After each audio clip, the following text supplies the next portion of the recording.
All these concepts originated with Karl Marx, the 19th century German philosopher. Marx viewed the world as a gigantic class struggle, the bourgeoisie against the proletariat, the grasping rich against the desperate poor. But wherever his ideas were put into practice, in the Soviet Union, China, Vietnam, and Cambodia, to name just a few, whole economies failed and tens of millions were killed. We fought a decades-long Cold War to stop the spread of those murderous notions. But they're back, in the new guise of identity politics. The corrupt ideas of the postmodern neo-Marxists should be consigned to the dustbin of history. Instead, we underwrite their continuance in the very institutions where the central ideas of the West should be transmitted across the generations. Unless we stop, postmodernism will do to America and the entire Western world what it's already done to its universities. I'm Jordan Peterson, professor of psychology at the University of Toronto, for Prager University. Let's see, back to simple. There you go. Here's the fatal flaw with this whole part of Jordan Peterson's shtick here. Brett Weinstein, Evergreen State College. He's a biology professor, I guess. This cat right here is a Bernie Sanders supporter. He's a leftist. He's a liberal. He's a bit of a socialist, I would imagine. Well, he got canned because of the social justice warriors. The social justice warriors took this guy out. But he's not alone. I got taken out by social justice warriors. I used to be a contributor on Daily Kos. I got banned. I got banned for calling Donald Trump fucking Hitler. So check this out, right? Hitler had help. And that's me. The thing before that was, why is Bernie going to win? Wishful thinking, right? Then my next thing was Hitler had help, and it basically says, call them apathetic or selectively naive. The German people will soul systematically. Blah, blah, blah. If we let the Donald Trump deal go down for any reason, who will be the liberators to trot us out one by one through the records of his presidency, right? There's something called a tip jar on here. My tip jar got smashed. I'm a socialist. Basically, I'm a laissez-faire socialist. I'm a Franklin Delano Roosevelt New Dealer, essentially. You know, Glass-Steagall, right? Regulate the banks. Regulate, you know, keep things in check so we don't have these boom-bust cycles that are basically happening every 10 years now, right? There was one in 1987. There was a bust. There was a bust in 1999. There was a bust in 2008. And get your shorts on because there's going to be another bust here at 2008. There's going to be another bust here shortly. Probably look for it in September, October, something like that. So here's this guy. He's getting fired. He's out of there. All for saying, hey man, I don't think this all white people not this thing about that they wanted white people not to show up to school for a day and stuff. He wasn't down with it. I'm not verbalizing this very well, but essentially he got on the wrong side of the social justice warriors and they canned him. The social justice warrior third wave feminism is a weapon against the left. It's not a weapon for the left. It's a weapon against the left. It's being used anybody who calls himself a Marxist, the Marxists are diametrically on the post. They are on the other side. They are the ones getting flushed down the fucking toilet. There's a dual hammer smashing any sense of socialism in the United States. That's the actual fascists, right? And the social justice warrior fascists. They're both fascists, and they're both the most corrosive, the most destructive to the left. So it's not the left that's coming out with this shit. It's some fucking political warfare strategy. And if you find the progenitors of any of the people that came up with these fuck-ass ideas like, I don't know, pick one, cultural appropriation, and all of this, black people can't be racists and stuff like that because prejudice plus power and all that crazy shit. You find the progenitor of any of those crazy fucking leftist ideas, supposed leftist ideas, and I will find you someone who is on the payroll for the super rich out to destroy the left. And now here's Jordan Peterson laying all that damage at the feet of the socialists who just got their asses kicked by the fascists on one side, by the Donald Trump fascists on one side, and the social justice warrior fascists on the other side. They're all fucking fascists. And guess what? I got another news flash for you. You're going to want to Google it. Although I hate to admit it, unfortunately, there are evil people in the world. Yeah. Here.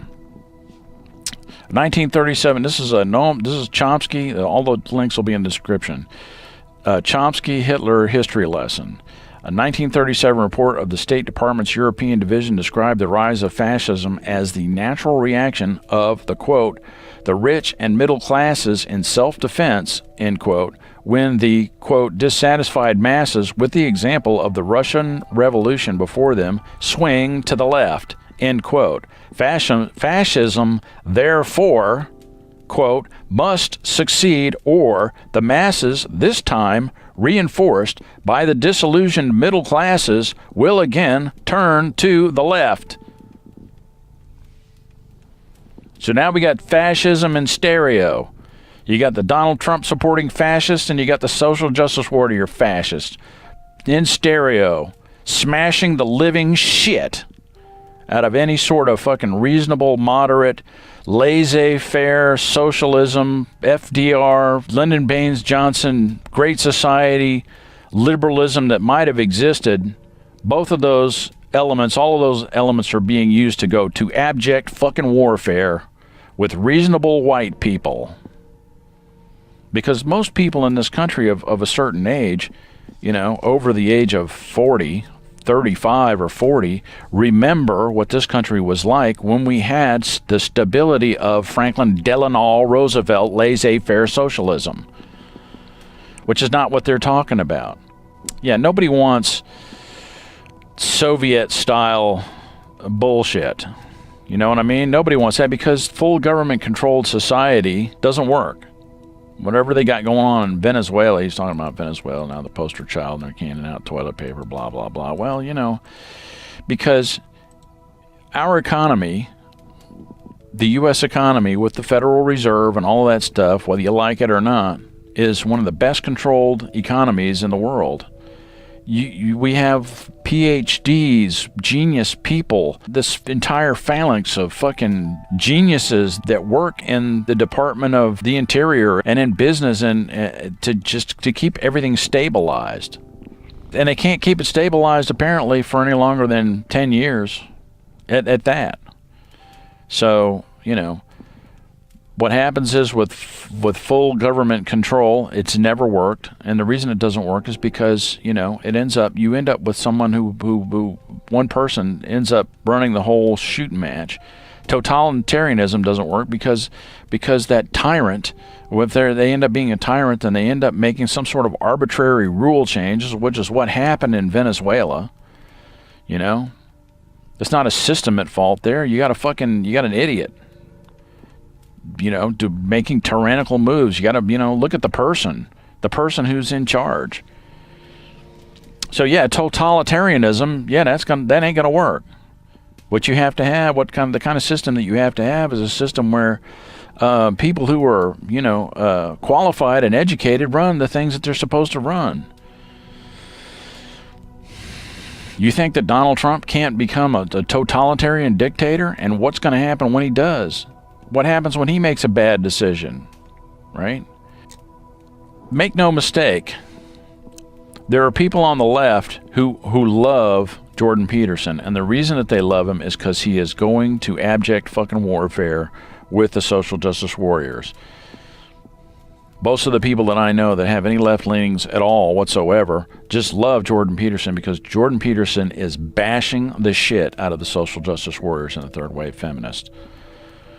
He's getting rid of those motherfuckers, because those motherfuckers are the most toxic fucking thing to happen to the left in recent memory.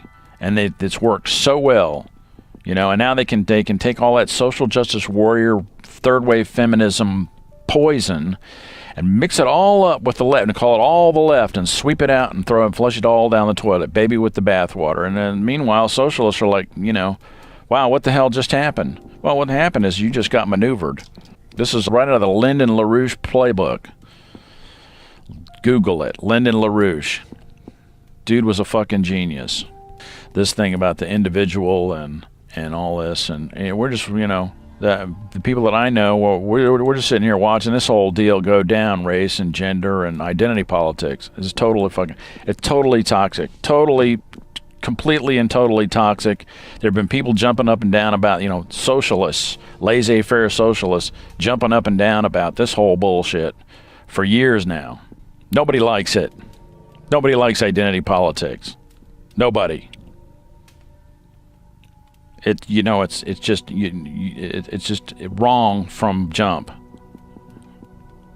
So don't hang that shit on the left. Don't say that's the left. That's not the left. Socialism is the left. And nobody's really that hard. You know, anybody who's really that hard left shit, well, that shit doesn't work. Any sort of tyrannical fucking totalitarianism doesn't work. This is why Bernie Sanders is always talking about social democrats. What we had, the FDR, Franklin Delano Roosevelt, Lyndon Baines Johnson, democracy, you know, actual democracy.